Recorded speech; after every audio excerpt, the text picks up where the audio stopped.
Chapter 4, Kultur Stelsel, Tanah yang Dipaksa Berbuah. 30 tahun telah berlalu setelah bubarnya VOC dan terbentuknya pemerintahan Hindia Belanda. Suatu hari di tahun 1830. Angin musim kemarau bertiup lesu di antara sawah dan ladang yang mengering, membawa kabar baru dari Batavia ke pelosok desa. Gubernur Jenderal Johannes van den Bosch, dengan mantel kebesarannya dan sorot mata yang tajam namun dingin, telah mengumumkan kebijakan baru, sistem tanam paksa, atau kultur stelsel. Para kepala kampung dipanggil ke kantor residen untuk mendengarkan titah langsung. 20% dari tanah terbaikmu kini milik kerajaan. Tanami kopi. Tanami teh. Tanami nila. Hasilnya, serahkan ke gudang Belanda, dengan harga yang telah ditetapkan.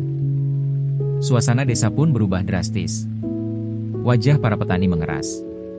Mereka bukan menolak bekerja, tapi ini bukan lagi soal kerja.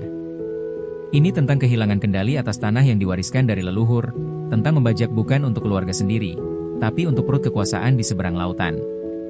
Di desa-desa, para pria yang tak memiliki sebidang pun tanah, dipanggil secara bergantian.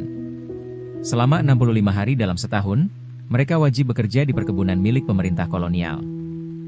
Matahari membakar leher, tangan bergetar karena cangkul yang tak pernah berhenti menggali, dan perut berbunyi karena jatah makan tak cukup untuk menahan letih.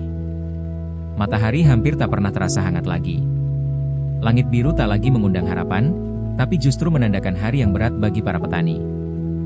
Di pinggir jalan tanah yang dulu ramai dengan suara anak-anak bermain, kini hanya ada derap langkah lesu dari orang-orang yang berjalan menuju ladang nila, ladang yang tak mereka pilih, tapi mereka rawat demi perintah dari atas.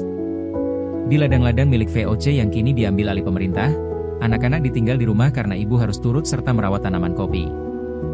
Sementara para pria bekerja jauh di perkebunan nila. Hasil panen yang melimpah tidak membuat kampung makmur.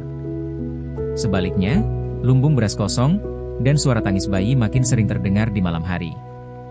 Sementara itu, di meja-meja kayu tua di kantor residen, laporan-laporan masuk dari berbagai wilayah, pendapatan kas negara meningkat pesat. Tetapi tak ada laporan tentang tubuh-tubuh lelah yang rebah di pematang, atau para istri yang berdoa agar hujan turun, agar tanaman padi yang tersisa di ladang mereka tak ikut mati.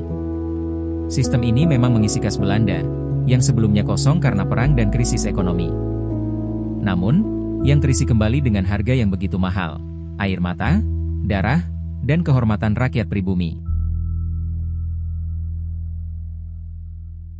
Terima kasih sudah menonton video ini. Jangan lupa untuk like, share, dan subscribe, agar channel ini bisa berkembang dan bermanfaat untuk kita semua. Sampai jumpa di video selanjutnya.